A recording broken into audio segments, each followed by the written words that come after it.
Assalamualaikum warahmatullahi wabarakatuh. My name is Muhammad Khairulnaim bin Muhammad Yusof. I from class DPM5A. Today I will explain the procedure of repossession to may protect the hire. Okay. Today I want to ask about introduction. Okay.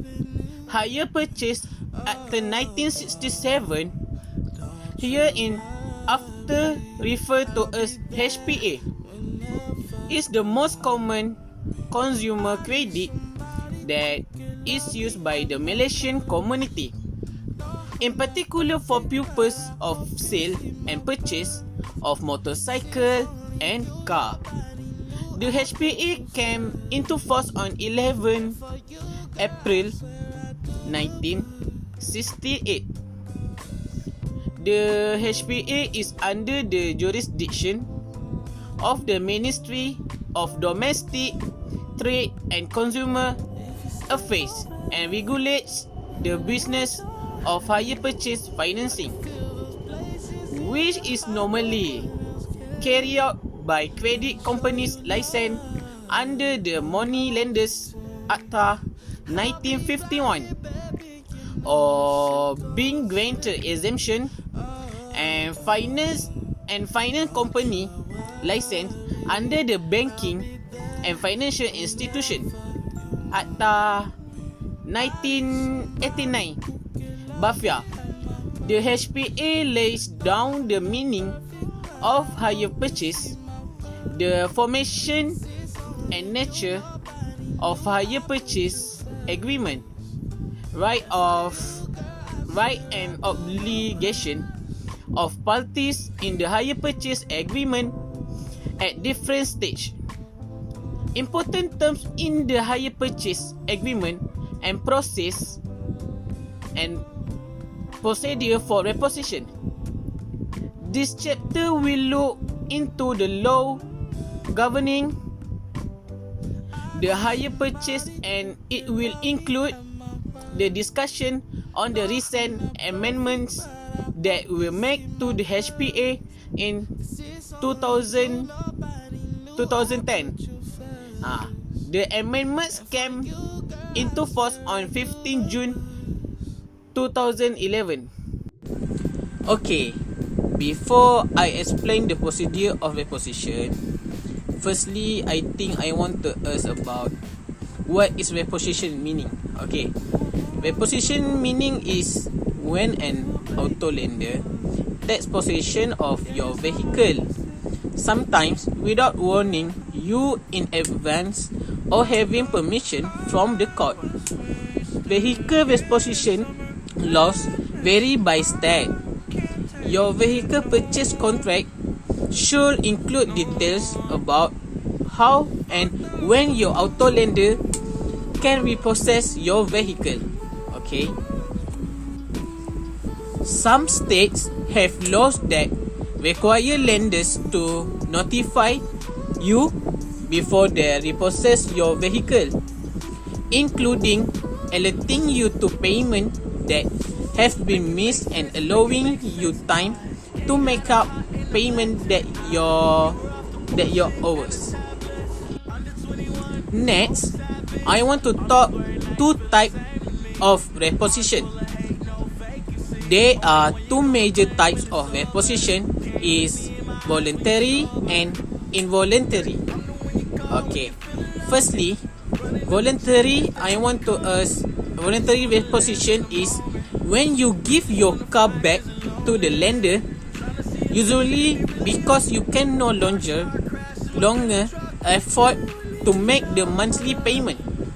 However, when people talk about repossession, they typically talking about involuntary repossession. This is when the lender comes to take back the car. The lender can sometimes take the car from you property without your permission, and however they cannot disturb you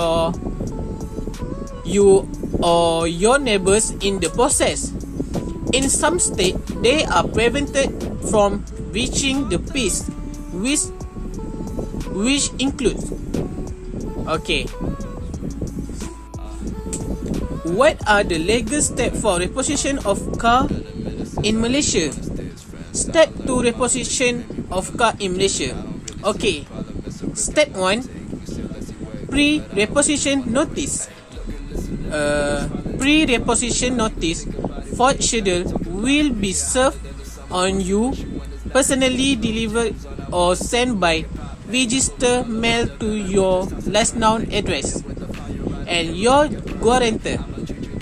This is 21 days notice in writing from your banking institution to inform you that it intends to repossess the vehicle.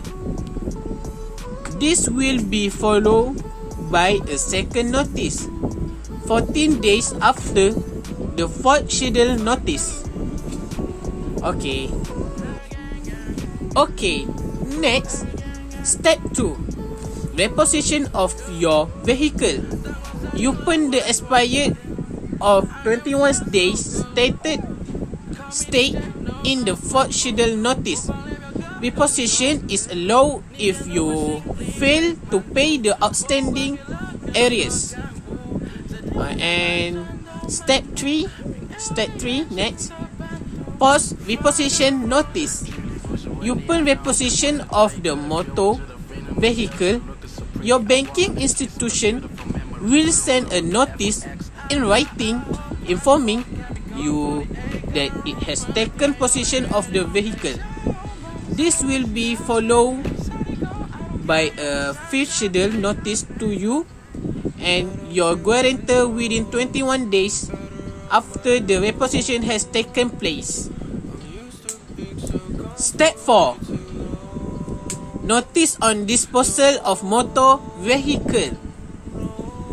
If the amount due under the fifth schedule notice is not paid within 21 days after the fifth schedule notice, your banking institution can sell the motor vehicle through a public auction by giving you a notice 14 days before the date of the auction or conduct a private sale to sell the motor vehicle. And lastly, step 5, selling the motor vehicle. Sale of the motor vehicle can take place after the 14 days given in the notice in step 4. As auction price are based on first sale value, it will be lower than the prevailing market value. The auction price may also reduce at each subsequent auction carried out. If proceeds from the sale of the motor vehicle are inadequate to pay the outstanding amount due, your banking institution will recover the shortfall from you. You will also need to bear the auction expenses. Okay, I want to talk about a guarantor. The need to have a guarantor for hire purchase financing will depend on the banking institution's credit assessment of your ability to repay the installments. If you default on your repayment, the guarantor is liable for the unpaid portion of the hire purchase financing and the interest due. A person who agrees to be a guarantor will need to sign a letter of guarantee. He will also be given a copy of the hire purchase agreement within 14 days after the agreement is signed. Okay, next, I want to ask about formation and nature of hire purchase agreement. Before a hire purchase effect agreement the Acta imposed a number of legal obligations on the owner and dealer. Section 4. Section 4, bracket 1. Before any hire purchase agreement is entered into in respect of any goods. A. In a case where negotiations leading to the making of the hire purchase agreement is carried out by a dealer, such dealer shall, okay, first, serve on the intending hire a written statement duly complete and signed by him in accordance with the form set out in part 1 of the second schedule. 2. At any time after the service of the written statement referred to in subparagraph 1 before the hire purchase agreement is entered into, serve on the intending hire a written statement duly complete and signed both by him and the prospective owner is accordance with the form set out in part 2 of the second schedule. First, requirement of written agreement. During agreement, hire purchase agreement to be in writing. Okay, to be in writing. A hire purchase agreement in respect of any good specific in the first schedule shall be in writing. Section 4A, bracket 1. No owner, dealer, agent or person acting on behalf of the owner shall require to sign a hire purchase agreement unless such hire purchase agreement form or document has been duly complete. Section 4B, bracket 2. If is not followed this proviso, the agreement void and guilty of an offence. And next, contents of hire purchase agreement. Every hire purchase agreement should first specify a date on which the hiring should be considered to have launched. Second, specify the number of installments to be paid under the agreement by the hire. Third, specify the amount of each of these installments and the person to whom and the place at which the payment of these installments are to be made. And 4, specify the time for the payment of each of those installments. 5, contain a description of the good sufficient to identify them. 6, specify the address where the goods under the hire purchase agreement are. Section 4C, bracket 1, bracket A.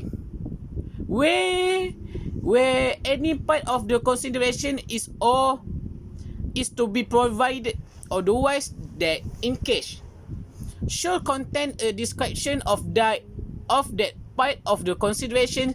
Section 4C, bracket 1, bracket B. Section 4C, bracket 1, bracket C, instructed to set out in a tabular form these particulars. Number 1, cash price. The price at which at the time of signing the agreement the hire might have purchased the good for cash. 2, deposit. The amount paid by deposit. Third, freight or delivery charge, if any, the amount included in the total amount payable to cover the expense of delivering the good to the hire. 4, vehicle registration fees. Any amount included in the total amount payable to cover vehicle registration fees in respect of the goods. 5. Insurance. Any amount included in the total amount payable for insurance in respect of the good. See the total amount referred to the in 1, 3, 4, 5 less 2. 7. Term charge of interest. The amount of any other charge included in the total amount payable. 8. The annual percentage rate for term charge, which shall be calculated in accordance with the formula set out in the 7th schedule of the hire purchase agreement. 9. The total of the amount refers to in described as the balance originally payable under the agreement. And lastly, the total amount payable. In separate agreement for every item of goods, there shall be a separate hire purchase agreement in respect of every item of good purchase under this Akta as point 4c bracket 1. If not, the agreement is void and the owner shall be guilty of an offence. After agreement, copy of document to be served on hire. Within 14 days after the making of a hire purchase agreement, the owner shall serve on the hire and the guarantors a copy of the agreement each as point 5 bracket 1. Okay, thank you. And next, service of document. Section 5 bracket 1 of the Acta make is mandatory that the owner serve to the hire and the guarantors a copy of hire purchase agreement within 21 days after it is made. If the total payable under the agreement includes payment for insurance, the owner must serve a copy of the insurance policy or a statement in writing within 7 days of the receipt of such policy by the owner as provided by Section 5 bracket 3 of the Acta.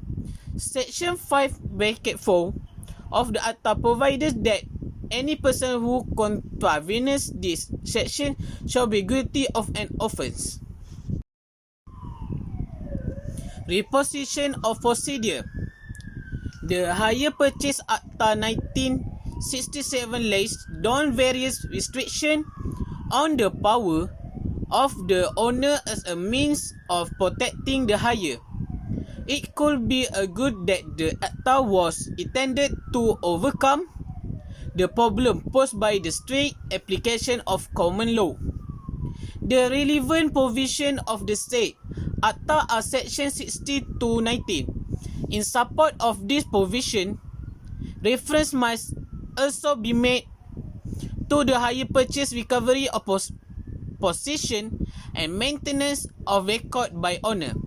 Regulation 1976.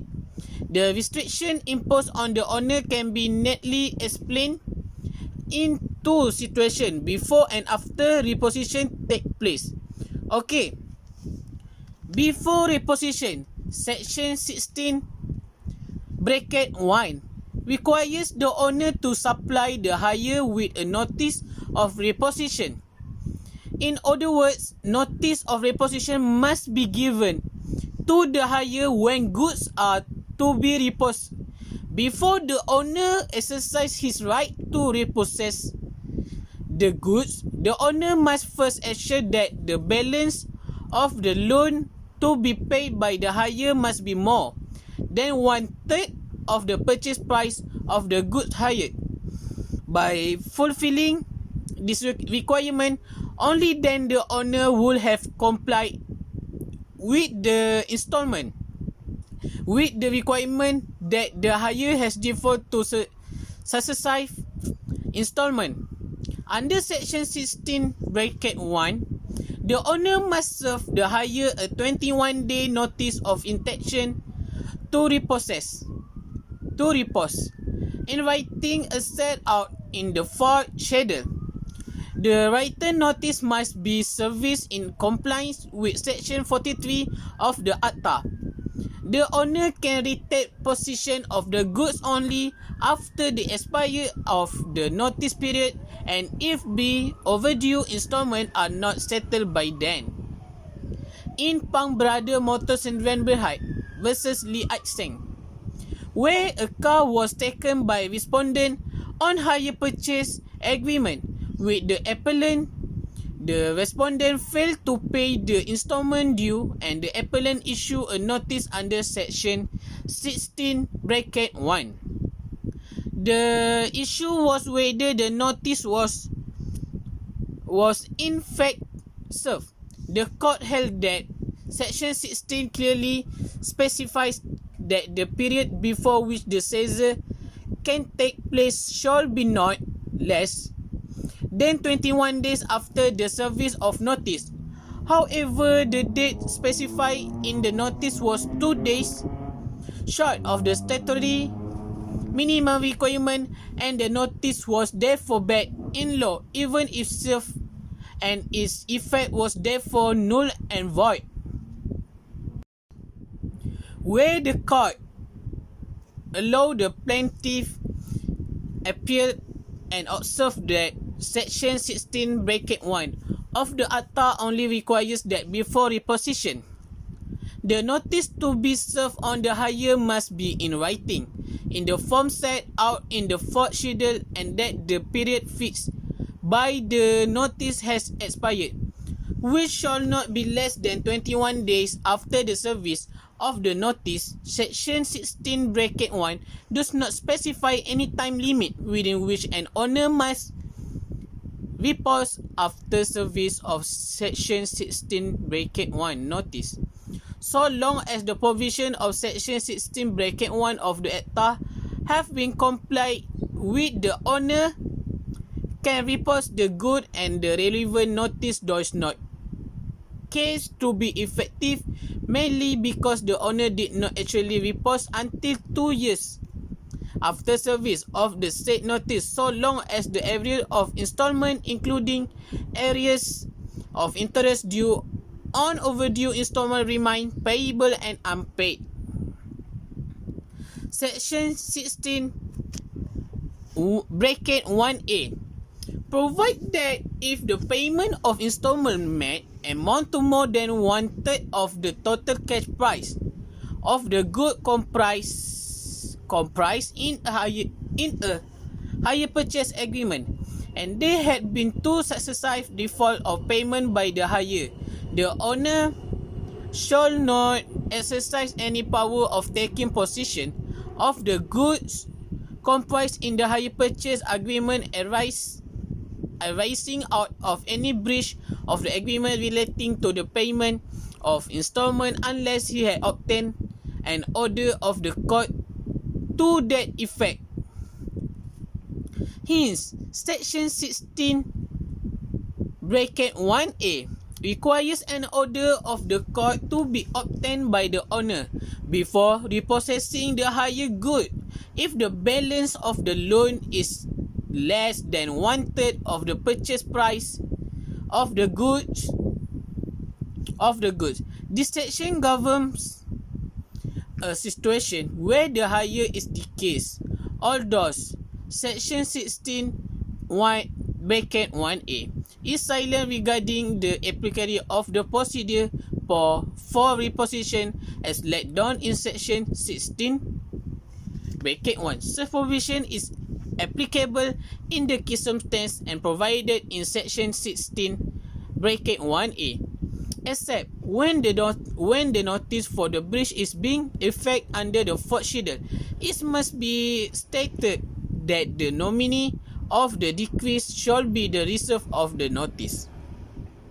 Section 16(2) provided that the owner is excused from complying with section 16(1) where there are reasonable ground for believing that the good will be removed or cancelled by the hire contrary to the provision of the agreement. Section 16 bracket 2 makes same because hires who have default in their monthly installment have been known to disappear and to remove the goods or cancel them in order to prevent the owner from recashing them. Under section 16 bracket 7, it is provided that before the owner or his agent repossess the good, he must, in addition to complying with the provisions of the Akta, comply with any regulation as may be prescribed under the Hire Purchase Regulation 1976, Rule 3 bracket 1 requires the owner to send a notice to the hire informing him that the owner intends to repossess the goods.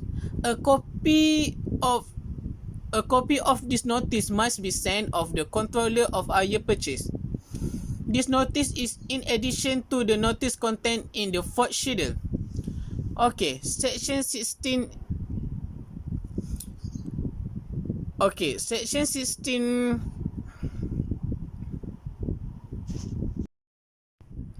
Section 16A provide that a hire who returns the goods comprised in a hire purchase agreement within 21 days after the service on him of the notice in the form set out in the fourth schedule shall not be liable to pay the cost of repossession, the cost incidental to taking possession, and the cost of storage.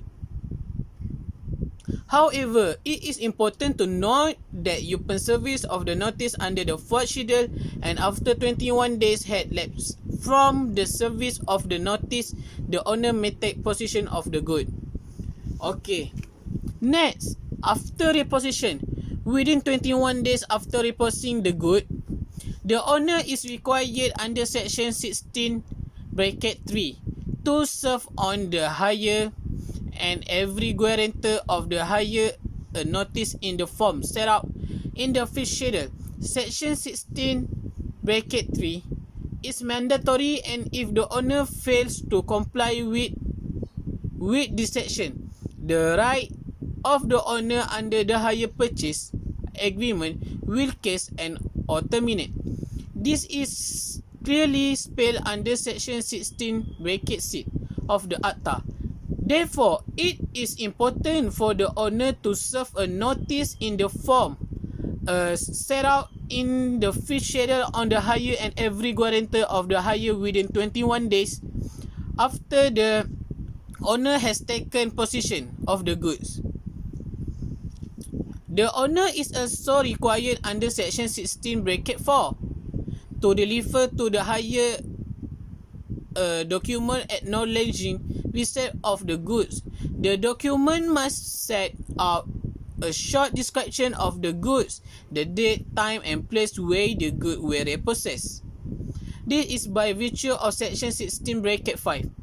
As mentioned earlier, if the owner fails to serve the notice in the form set out in the fifth schedule, his right under the hire purchase agreement, the open case and determine. This is by virtue of section 16 bracket 6. But the owner may apply to court immediately for an extension of time as contained in action 41 of the Akta. Such an application shall not be done as part because